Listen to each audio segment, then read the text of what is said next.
In obstetrics let's continue the fetal skull. So इसमें next part है moulding का। Moulding क्या होता है? अल्टरेशन होता है हेड शेप में जब वो हेड पास हो रहा होता है बर्थ कैनाल से। सो ग्रेड 1 की जो मोल्डिंग होती है उसमें क्या होता है कि स्कल बोन्स टच करते हैं पर ओवरलैप नहीं करते हैं। देन सेकेंड ग्रेड की मोल्डिंग आती है, उसमें क्या होता है कि स्कल बोन्स ओवरलैप करते हैं और सेपरेट हो सकते हैं लेकिन फिर भी। देन ग्रेड 3 की मोल्डिंग आती है, उसमें क्या होता है कि ओवरलैप कर जाती है स्कल बोन्स बट वो सेपरेट भी नहीं की जा सकती।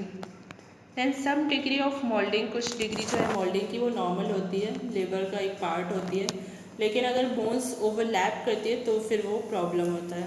अगर ग्रेड 2 एंड ग्रेड 3 की मोल्डिंग है यानी कि, तो उसमें बोन्स ओवरलैप करती है तो उस केस में प्रॉब्लम होता है। और अगर प्रोग्रेशन ऑफ लेबर भी स्लो हो गया तो फिर तो और प्रॉब्लम होती है, क्योंकि उस कंडीशन में CPD हो जाता है, डेट इज सेफेलोपेल्विक डिस्प्रोपोर्शन हो जाता है।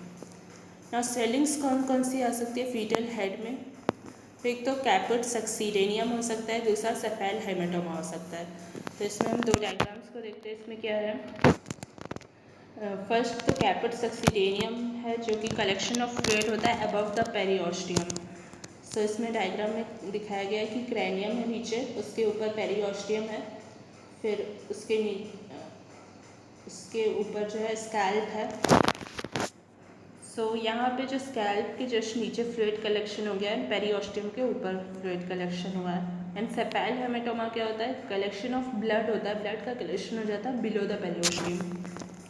तो यहाँ पे हम देख सकते हैं कि ये क्रैनियम है, उसके ऊपर में ही एक ब्लड का कलेक्शन हो गया, पेरिओस्टियम के नीचे में ही मरेज हो गया। देन इसमें डिफरेंसेस और क्या क्या होता है? कैपिड सक्सीडेनियम जो है वो क्रॉस कर लेता है सूचर लाइन को, जबकि जो सेपैल हेमेटोमा है वो क्रॉस नहीं कर पाता सूचर लाइन को।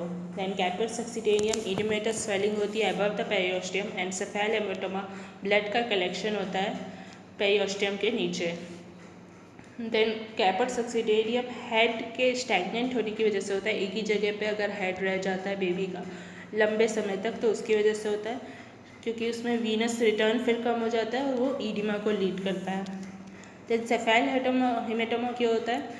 ट्रॉमा की वजह से होता है, इंस्ट्रूमेंटल डिलीवरी के टाइम में अगर ट्रॉमा हो जाता है तो। देन कैपिड सक्सीडेनियम जो है ना, प्रेशर देने पे पिट हो जाता है, पिटिंग टाइप का होता है, जबकि जो सेपैल हेमेटोमा होता है वो ईडिमा तो है नहीं, इसीलिए पिट नहीं होता है प्रेशर देने पे। नाउ कैपिड सक्सीडेनियम बर्थ के टाइम पे प्रेजेंट रहता है और विद इन फ्यू आवर्स, कुछ घंटों बाद ही डिसअपियर हो जाता है, क्योंकि वीनस रिटर्न फिर नॉर्मल हो जाता है। जबकि सेफेल हेमेटोमा बर्थ पे तो प्रेजेंट नहीं रहता है, वो कुछ घंटों बाद बर्थ के अपियर होता है और डिसअपियर हो जाता है कुछ दिनों बाद। देन मैनेजमेंट कुछ भी नहीं होता है, कैपिड सक्सीडेनियम या फिर सेफेल हेमेटोमा दोनों का कोई मैनेजमेंट नहीं करते हैं, क्योंकि दोनों ही टेम्पररी कंडीशंस हैं। नाउ और क्या डिफरेंस है? कैपिड सक्सीडेनियम एसोसिएटेड नहीं होता है अंडरलाइंग बोन्स के फ्रैक्चर से, जबकि सेफेल हेमेटोमा अंडरलाइंग बोन्स के फ्रैक्चर से एसोसिएटेड रहता है। एंड नेक्स्ट डिफरेंस है कि कैपिड सक्सीडेनियम जो है वो जॉन्डिस से भी एसोसिएटेड नहीं होता है, जबकि सेफेल हेमेटोमा एसोसिएटेड रहता है जॉन्डिस से, क्योंकि RBC का हीमोलिसिस की वजह से होता है जॉन्डिस। ना अगर कैपिड सक्सीडेनियम और साथ में स्लो प्रोग्रेशन है लेबर का, तो फिर वो एक प्रॉब्लम क्रिएट कर सकता है सेफेलोपेल्विक डिस्प्रोपोर्शन का, उस केस में मैनेजमेंट की ज़रूरत पड़ेगी।